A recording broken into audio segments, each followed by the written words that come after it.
Hello, I'm Svitek, 360 Creative Coach. And in this episode, I want to teach you about an acting thing to watch out for. And it's the difference between an internal pause and an external pause, right? And I want to, as I'll talk about it, I'll show you what it actually implies and why it's important to know this. And this is obviously great for actors, but it's great for directors, producers, editors, ultimately anyone, whether it be in the acting space or even the hosting space, really, right? Anything that's like on camera or audio, right? It is useful to understand this lesson. But before I fully get into it, I would like to take the opportunity to invite you to subscribe if you haven't already. That way you get all the various lessons and episodes that I put out right when I put them out. Thank you if you just did, and thank you if you already were. It truly does mean a lot to me, as I hope it does to you. So let's get into this. An internal breath is one that is motivated by the actor. You know, it's them pausing because they're the ones dictating the pace.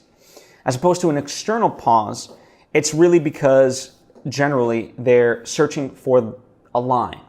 And it's not to say that, ever there can't be any length of breath between, two lines of dialogue within a scene. However, there's always an immediate reaction, right? It basically makes it feel like a natural performance versus stilted and stiff acting, right?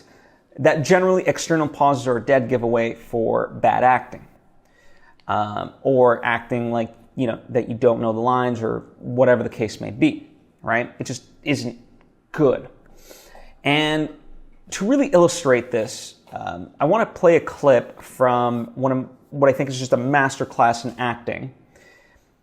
And that's this movie called Together. Not to be confused with Together. Together stars James McAvoy and Sharon Horgan. It just recently came out, but here's a little clip, and then we'll break it down. I vividly remember being at dinner with him, watching him eat, and just thinking it's the worst thing I've ever experienced. What? I'm not a bad eater. No, it's not. It's not that you're a bad eater. It's just a fact of you eating. Like, watching you eat makes all the various different processes involved more apparent. Like mastication and rending of flesh, grinding of matter, just mixing with saliva and sucking it down into your big old meat bowl of acid to break it down until it's no more than a brown sausage of turd to be squeezed out via your anus. Wow, you get all that from eating? No, just you eating. So there, in that 30 seconds or so, even though it's primarily Sharon who's driving that scene, James McAvoy, even though he's not saying much, or sometimes he does take his... There's always a sound that he'll throw in, or he'll give a look, or he'll just do something, right? Because he's always like reacting to what she is saying.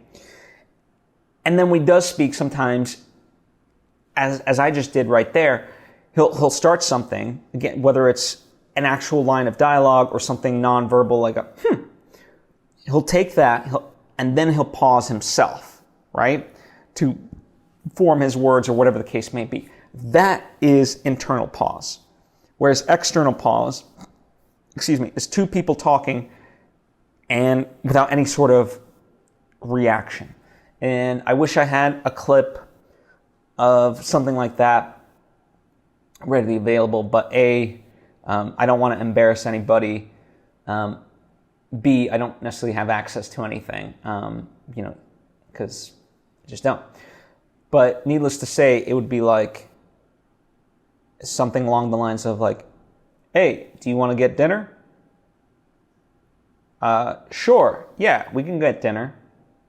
As opposed to, hey, you want to go get dinner? Okay, yeah, sure, we can go get dinner. Just that difference alone can really make or break. And by the way, I'm not an actor and things like that in that sense, but it just feels more natural, right? In that sense, and really helps performance. So that's something to look out for as an actor, as a director, as a producer, as an editor, whatever the case may be, right? Just anything, to me in general, I think it's just great on camera, like anything on camera. But which, by the way, I think, this technique, as I may mention, can help hosts, right? Because as you're doing something, whether it's straight to camera or, on a panel discussion or something like that, taking an internal pause is much more impactful than an external pause. External pause in the radio space or podcast space implies dead air.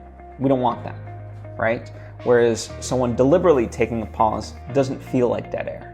So that's really the difference of it all. Anyway, thank you for taking the time to tune in. I hope this is beneficial to you. Let me know how you are applying it and so forth. And as always, if you have any questions or thoughts of your own, share them down below in the comments section or hit me up on social media at Bill Svitek. And yeah, would love to converse with you. Anyway, thank you. I hope to see you next time.